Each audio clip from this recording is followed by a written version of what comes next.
ایمان کی ترکیب کیا ہے، سنتھسس کیا ہے، ایمان کیسے وجود میں آتا ہے؟ آپ کو معلوم ہے کہ ایمانیات میں سب سے بنیادی ایمان، جڑ کا ایمان، وہ ہے ایمان باللہ، اللہ کو ماننا، اللہ کو پہچاننا۔ اس کے ضمن میں ایک بات جان لیجئے جو قطعی ہے، یقینی ہے، وجود باری تعالیٰ کے لیے کوئی منطقی دلیل موجود نہیں ہے، نہ کوئی سائنٹیفک دلیل موجود ہے۔ یہ دونوں کی نفی کر رہا ہوں۔ سائنٹیفک کیسے ہوگی؟ سائنس کا سارا دائرہ جو ہے محسوسات کا عالم ہے، عالم مادی، دی میٹیریل ورلڈ۔ سائنس کا دائرہ اس سے باہر ہے ہی نہیں، اور اللہ تعالیٰ کی ذات اس عالم مادی سے وراء الورا ثم وراء الورا ثم وراء الورا، لہذا کسی سائنسی دلیل کا ہونا ممکن نہیں۔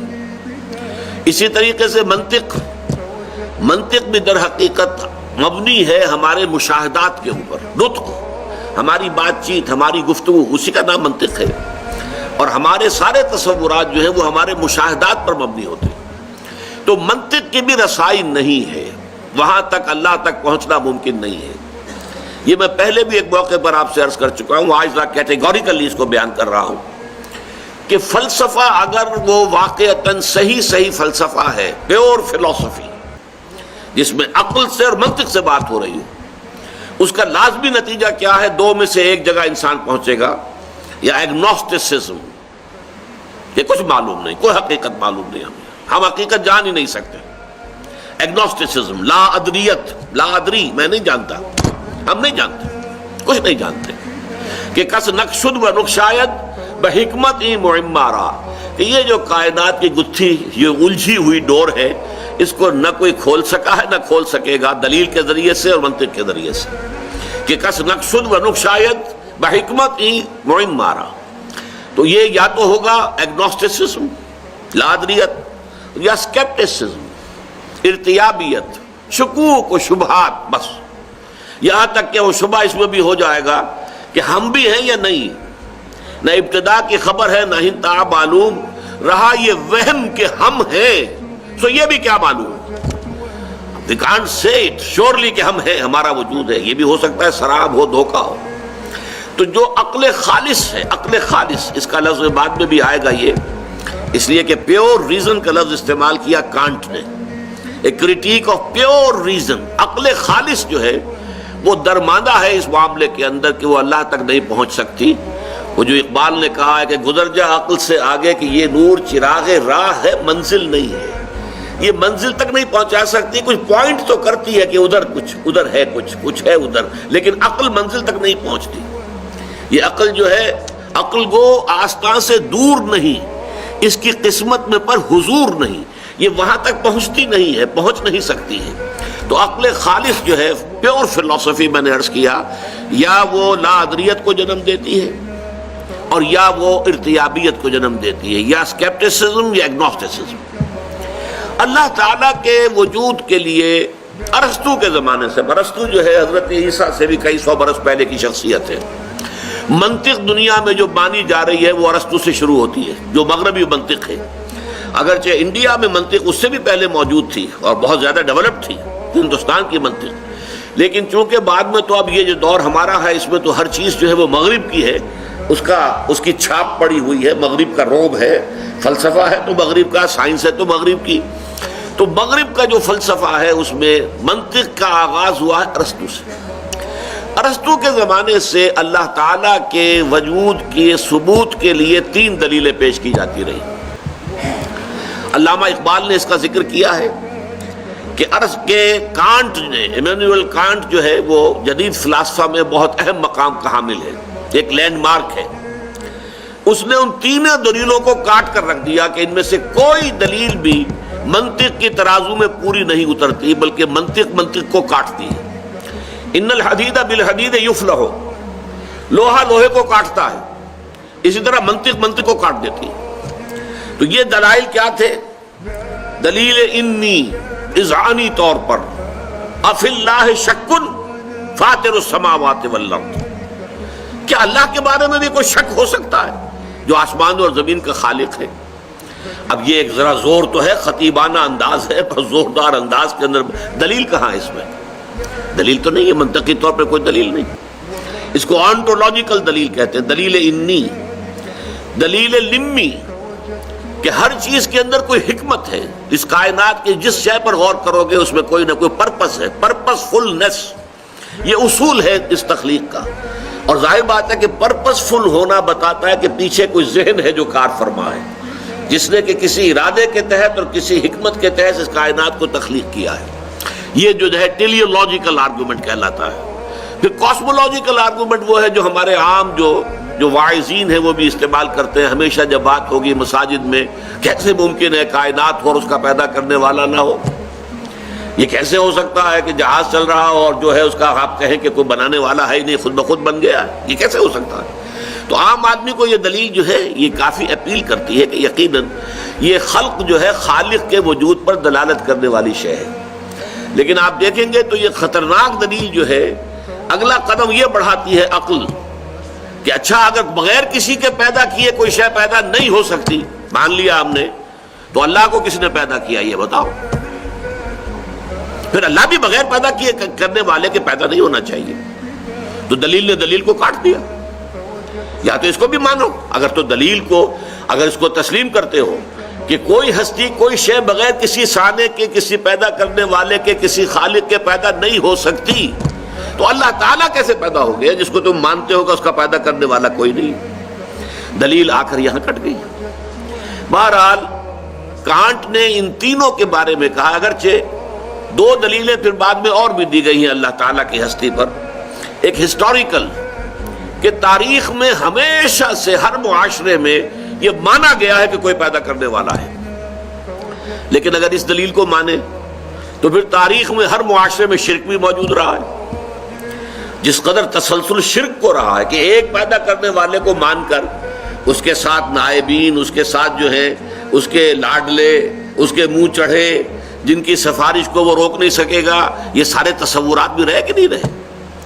اگر پرماتما کے ساتھ جو ہے اور مہادیو کے ساتھ دیویاں اور دیوتاؤں کی فوج رہی ہے، اگر بڑے جی سے لکھے جانے والا گاڈ، چاہے وہ رومن امپائر کا ہو اور چاہے وہ گریکس کا ہو، وہ ساتھ ہی ان کے گاڈز اینڈ گاڈیسز کی فوجیں ہیں. اللہ ایک ہے، الہہ بے شمار ہے. تو یہ دلیل بھی کٹ گئی کہ اگر کسی شے کا تسلسل اور دوام اور اس کا مسلسل پایا جانا تاریخ کے دوران دلیل ہے، تو پھر شرک کے حق میں بھی اس دلیل کو ماننا پڑے گا. ایک دلیل جو ہے وہ دی گئی ہے مورل، اور وہ بڑی وزنی دلیل ہے.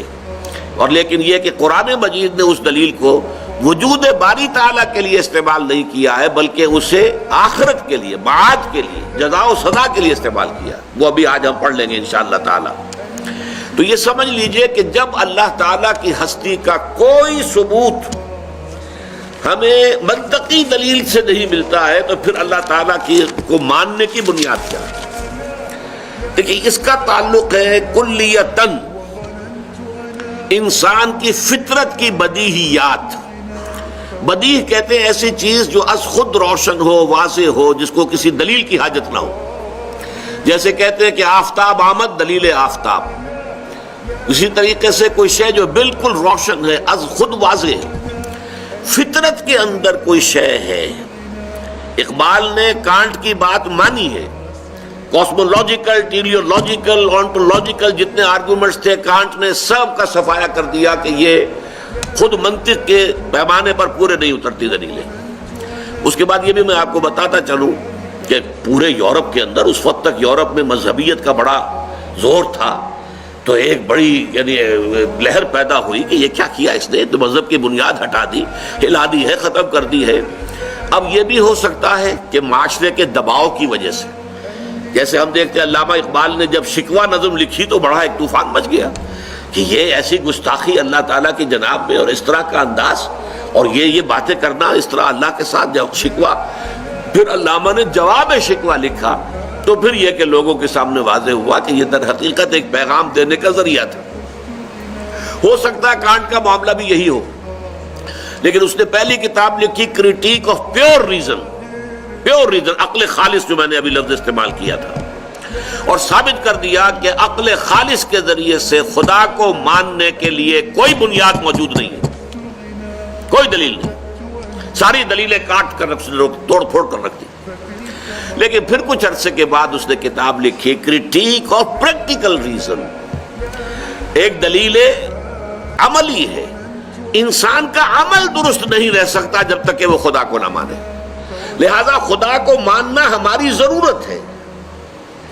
اگر خدا نہیں بھی ہے تو ہمیں خدا تصنیف کرنا چاہیے، خدا بنا لینا چاہیے، اس لیے کہ اس کے بغیر ہمارے ہاں اخلاق کا، انسان کے اندر نیکی کا کوئی امکان نہیں۔ مورل جو لا ہے اس کو اس نے استعمال کیا ہے بعد میں۔ بہرحال اس وقت جو میں عرض کر رہا تھا وہ یہ ہے کہ قرآن کا جو موقف ہے اس معاملے میں وہ یہ ہے، اللہ پر ایمان، اللہ کی معرفت، اللہ کی محبت انسان کی فطرت میں موجود ہے۔ فطرت سے مراد روح انسانی۔ انسان کے یہ دو حصے سمجھ لیجئے وجود انسانی کے، وجود حیوانی اور وجود روحانی۔ ایک ہمارا حیوانی وجود ہے، جیسے گھوڑا ہے، جو انسٹنکٹس اس کے وہ ہمارے بھی ہیں، کھانے کو چاہیے، پینے کو چاہیے، آرام چاہیے، استراحت چاہیے، یہ ساری چیزیں، نسل کشی ہے وہ بھی ہے، اس کے بھی سیکشول جذبات ہیں، ہمارے بھی ہیں۔ تو ہم for all practical reasons we are animals, ہمارے اینیمل انسٹنکٹس ہیں وہی ہے کہ جو تمام اینیملس کے، لیکن ہم صرف اینیمل نہیں ہیں، ہمارا ایک وجود کا حصہ ہے یہ اینیمل ایگزسٹنس، ایک ہے اسپرچول ایگزسٹنس، جسے یورپ کے فلاسفہ نے بھی مانا ہے کہ ایک ڈیوائن سپارک بھی ہے انسان کے اندر، روح ملکوتی ہے، شعلہ ملکوتی ہے۔ یہ جو انسان کا حصہ ہے ڈیوائن، یہ در حقیقت اصل انسان یہ ہے، اور اس انسان کے اندر جو روح ہے در حقیقت اس سے یہ مراد ہے، اس میں اللہ تعالیٰ کا علم، اللہ کی محبت، اللہ کی معرفت، تینوں چیزیں موجود ہیں۔ البتہ اس پر ظہول کے پردے پڑ جاتے ہیں، ہمارا وجود حیوانی چھا جاتا ہے وجود روحانی کے اوپر۔ ظاہر بات ہے پیٹ میں بھوک جب لگتی ہے تو آدمی کو اور کسی شے کا ہوش نہیں رہتا، کچھ کھانے کو ملنا چاہیے، اس کی ضرورت ہے۔ جسم میں کہیں درد ہے تو اور کسی شے کا ہوش نہیں رہے گا، پہلے یہ درد رفع ہونا چاہیے، مرا جا رہا ہوں میں۔ آپ کو معلوم ہے آنکھ میں درد ہو جائے، دانت میں درد ہو جائے، اسی کا آدمی بے بس ہو کر رہ جاتا ہے، کان میں درد ہو جائے بے بس ہو کر رہ جاتا ہے۔ تو انسان کو اس کے مادی تقاضوں نے اتنا گھیرا ہوا ہے کہ اس کے اندر وہ گم ہو کر رہ گیا ہے، اور وہ جو اس کے روحانی تقاضے ہیں، اس کے روحانی انسٹنکٹس ہیں، وہ بالکل دب کر رہ گئے۔ لہذا ان کو یاد دہانی کی ضرورت ہے۔ یاد دہانی کا لفظ نوٹ کیجئے، ہم یاد کرانا کہ ہے تو صحیح، جیسے مثلا آپ کا اپنا کوئی ایکسپیرینس ہے کہ کوئی چیز آپ کو یاد تھی لیکن اب بہت عرصے سے ادھر خیال نہیں گیا، تو اب آپ کے وہ ذہن کے جو کانشس مائنڈ ہے اس کے لیول سے نیچے کہیں اتر کر، اور جو محافظ خانہ ہوتا ہے ضلع کچہری کے اندر فائلوں کے انبار لگے ہوتے ہیں، اسی طرح ہماری جو میموری ہے، ہماری جو یادداشت ہے، آپ کیا اندازہ کر سکتے ہیں کہ کتنی فائلوں کے انبار وہاں لگے ہوئے ہیں۔ تو کوئی فائل جو ہے بہت نیچے جا کر دب گئی ہے، اب وہ کبھی خیال ہی نہیں آیا۔ آپ کا کوئی دوست تھا بچپن میں اور اس نے آپ کو کسی وقت ایک قلم دیا تھا نہایت خوبصورت تحفے کے طور پر، یاد ایک اپنی نشانی کے طور پر، وہ آپ نے بہت سنبھال کر کہیں رکھ دیا کسی ٹرنک کے اندر، نیچے دب گیا وہ، سال ہاں سال گزر گئے، نہ دوست سے ملاقات ہوئی، نہ اس کی کبھی یاد آئی۔ اچانک کسی روز ذرا زیادہ گہرائی میں آپ اتر گئے اپنے ٹرنک کے، اور وہ جا کر اس کے نیچے سے آپ کو وہ پین برآمد ہو گیا، تو آپ کو اپنا وہ دوست یاد آ جائے گا یا نہیں؟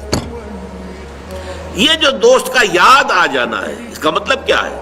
وہ دوست کا علم تمہارے اندر تھا، دب گیا تھا، نیچے چلا گیا تھا، اس کے اوپر بہت سے انبار آ گئے تھے فائلوں کے۔ اب یہ ہے کہ اچانک آپ نے ایک اس کی نشانی دیکھی، اور نشانی دیکھتے ہی آپ کو دوست یاد آ گیا۔ بس یہی فینومینن ہے اللہ پر ایمان کا۔ اس کائنات کا ذرہ ذرہ اللہ کی نشانی ہے، یہ اس کی مخلوق ہے، اور مخلوق کے اندر اللہ کی تمام صفات منعکس ہیں۔ یہ کائنات بتا رہی ہے کہ وہ علی کل شیء قدیر ہے، کتنی عظیم کائنات اس نے بنائی ہے، ذرا غور تو کیجیے۔ لہذا اس کی عظمت، اس کی قدرت، علی کل شیء قدیر، اس کو جاننے کے لیے اس کائنات سے بڑھ کر کون سی کتاب ہوگی؟ اسے آپ کتاب فطرت کہیے۔ کھول آنکھ، زمین دیکھ، فلک دیکھ، فضا دیکھ۔ افلا ينظرون الى الابل كيف خلقت والى السماء كيف رفعت والى الجبال كيف نصبت والى الارض كيف سطحت فذكر انما انت مذکر۔ دیکھیے پیارا انداز ہے، یہ دیکھتے نہیں پہاڑوں کو کیسے جما دیا گئے، اونٹ کو کیسے اس کی خلقت ہے جو اس کے ماحول کے ساتھ کس قدر مناسبت رکھنے والی ہے، زمین کو نہیں دیکھتے کیسے بچھا دی گئی ہے، آسمان کو نہیں دیکھتے کیسے اٹھا دیا گیا ہے۔ تو اے نبی آپ یاد دہانی کرائیے، آپ کا کام یاد دہانی کرانا ہے۔ اگر وہ قلم دیکھ کے بھی دوست یاد نہیں آیا تو کسی دلیل سے آپ دوست کو یاد نہیں کرا سکتے، سیدھی سی بات ہے۔ میری تنصیل کو ذہن میں رکھیے، اس قلم کو دیکھ کر دوست یاد آئے گا، یہ اسپونٹینیس ایکشن ہوگا ایک، بالکل اس میں آپ کا ارادہ بھی نہیں ہے۔ آپ کوشش کریں گے تو دوست یاد نہیں آئے گا آپ کو، لیکن اس نشانی کو دیکھتے ہی یاد آ جائے گا فوراً۔ اگر یاد نہیں آیا ہے تو ہو سکتا ہے آپ کوئی اور نشانی بھی دکھائیں اس کی، دیکھو بھائی چلو یہ دیکھو یاد آیا کوئی، تو ایک اور نشانی بھی اس کی تھی وہ دیکھو یاد آیا۔ اگر یاد نہیں آیا تو کوئی دلیل نہیں ہے کہ جو اللہ کے وجود کو بنوا لے، کوئی دلیل نہیں ہے جس سے کہ آپ دوست کی یاد اس کے ذہن کے اندر تازہ کر سکیں۔ دس نو وے۔